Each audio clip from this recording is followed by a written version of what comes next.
استووا.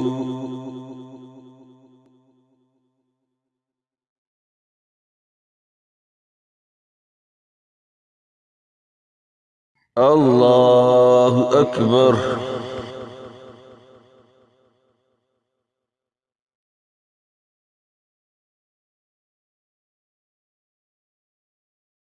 الحمد لله رب العالمين الرحمن الرحيم مالك يوم الدين إياك نعبد وإياك نستعين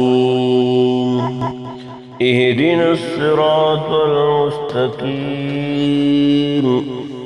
صراط الذين أنعمت عليهم غير المغضوب عليهم ولا الضالين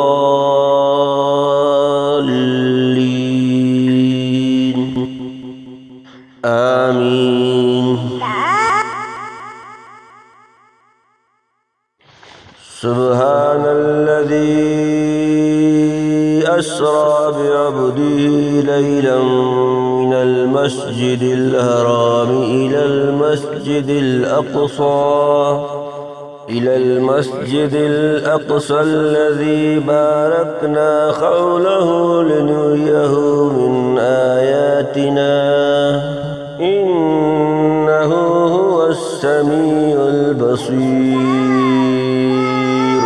وآتينا موسى الكتاب وجعلناه هدى لبني إسرائيل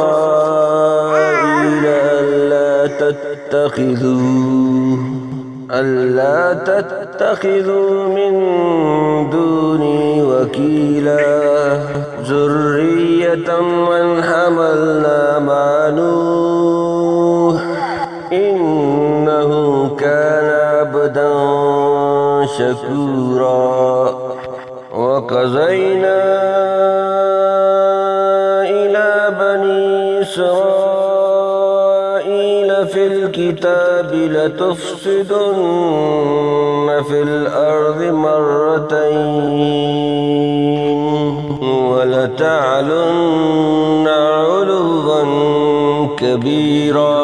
فإذا جاء وعد أولاهما بعثنا عليكم عبادا لنا أولي بأس شديد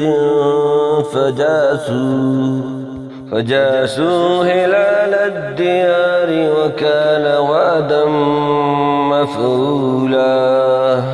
ثم رددنا لكم الكرة عليهم وأمددناهم بأموال وبنين وجعلناكم أكثر نفيرا. إن أحسنتم أحسنتم لأنفسكم وإن أسأتم فلها. فإذا جاء وعد الآخرة ليسوء وجوهكم وليدخل المسجد كما دخلوا أول مرة وليتبروا ما علوا تتبيرا. عسى ربكم أن يرحمكم وإن عدتم عدنا وجعلنا جهنم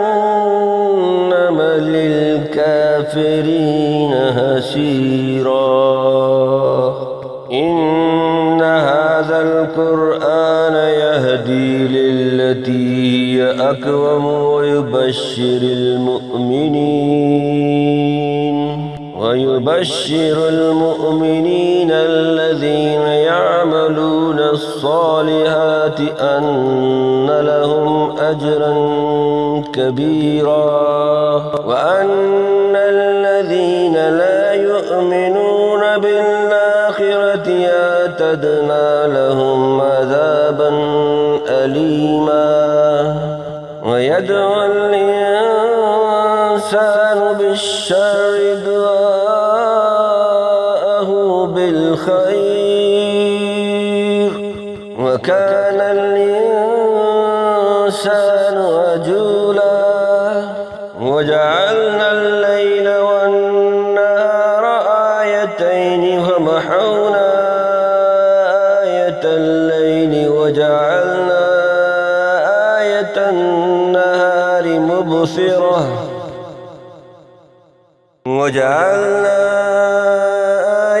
النهار مبصرة لتبتغوا فضلا من ربكم ولتعلموا عدد السنين والحساب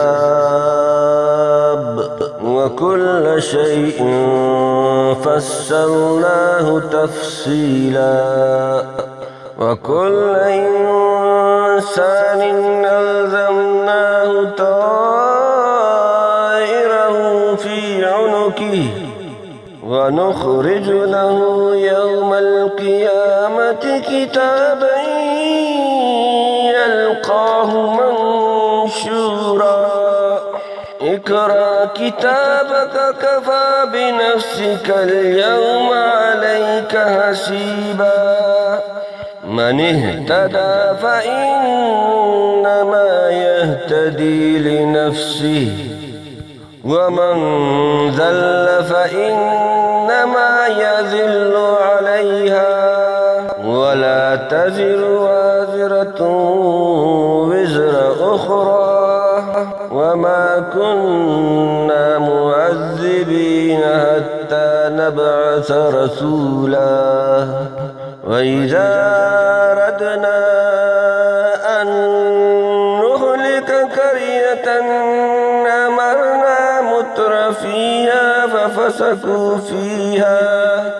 أمرنا متر فيها ففسقوا فيها فحق عليها القول فدمرناها تدميرا.